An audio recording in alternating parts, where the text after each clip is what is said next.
Consolidation 4.2, numéro 10. Alors, un lecteur MP3 contient 75% de chansons francophones, dont près de 47% sont des chansons rock. Parmi les 932 chansons stockées dans la mémoire du lecteur, il y en a 374 qui sont hip-hop, dont 106 sont francophones. Il y a 3 chansons de type alternatif en français. Si la fonction aléatoire du lecteur est mise en marche, quelle est la probabilité que la chanson soit choisie? Alors, comme on a beaucoup d'informations, on va prendre un moyen, un mode de représentation pour être capable de rapatrier toute l'information, mais de façon structurée et aller chercher de l'information qui n'est pas là et qu'on devra déduire. Alors, ce que je vais faire ici, c'est que je vais me faire un tableau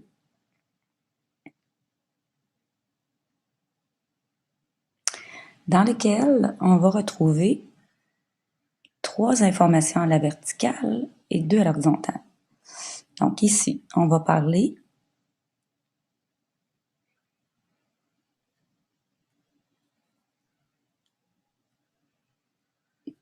de chansons francophones, de chansons anglophones, et à la verticale, on va parler des types de chansons. Donc, on a des chansons rock, on a des chansons hip-hop et on a des chansons alternatives.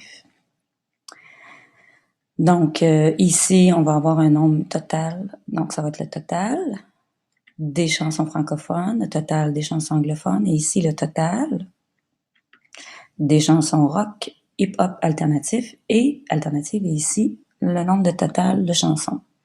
En première information, on me dit que parmi les 932 chansons stockées dans la mémoire, donc, on sait déjà qu'il y a 932 chansons au total. Un lecteur contient 75% de chansons anglophones, donc, on va prendre les 75% fois 932, ça nous donne 452 chansons anglophones. Donc, des anglophones, on en a donc 75% de 932, ça donne 699, donc 699 chansons anglophones. Alors, des chansons francophones, on fait donc la différence entre les deux, il y en a 233. Ensuite, on nous donne comme information qu'il y a 374 chansons hip-hop. Donc, des hip-hop, il y en a 374. Et parmi elles, il y en a 106 francophones, donc francophone hip-hop, 106.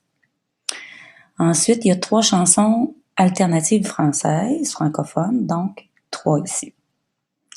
Alors déjà, avec ces informations-là, je suis en mesure de dire que 233, moins 3, moins 106, il y en aurait 124 des francophones rock. Ensuite, avec mes 106 et mes 314, je suis en mesure de dire qu'il y en a 268 qui sont anglophones hip-hop. Et ici, on voit que je n'ai aucun autre moyen d'obtenir les autres. Sauf qu'il y a une information qui est dite dans le texte qui dit que parmi les chansons anglophones, près de 47% sont rock. Donc, si je prends mes chansons anglophones et que je fais 47%, ça va donner un petit peu plus que 328, mais on nous dit qu'ils sont près de 47%. Donc, on va dire, il va y en avoir 328, donc 47% de 699. Maintenant, je peux donc trouver le total des chansons rock, 452, les alternatives anglophones, 103, et au total d'alternatives, 106. Maintenant que j'ai toutes mes informations, je suis en mesure de répondre à mes questions. Première, je veux une chanson rock, sachant qu'elle est de langue française. Je veux donc la probabilité de rock telle que francophone.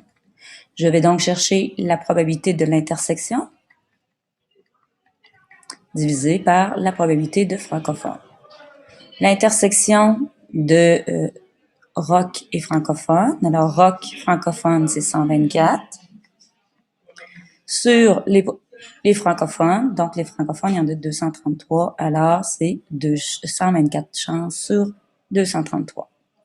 B, une chanson anglophone, donc la probabilité d'anglophone telle que est de type alternative. Donc, alternative. Je vais donc chercher l'intersection de anglophone et alternatif. Anglophone, alternatif, c'est 103. Sur la probabilité de alternatif et alternatif, c'est 106. Ensuite, c'est la probabilité de autre que hip-hop. Donc, c'est la probabilité de hip-hop prime, tel que anglophone. Je veux donc tout ce qui est à la fois autre que hip-hop et anglophone. Alors, autre que hip-hop, mais anglophone, c'est donc 328 plus 103, ce qui donne 431 chansons sur la probabilité de anglophone qui est 699. Et finalement, D, une chanson francophone, donc la probabilité de francophone, telle qu'il s'agit d'une chanson rock. Donc, je veux l'intersection de F et R, ce qui donne 124, sur la probabilité de R, donc probabilité de R qui est 452. Voilà.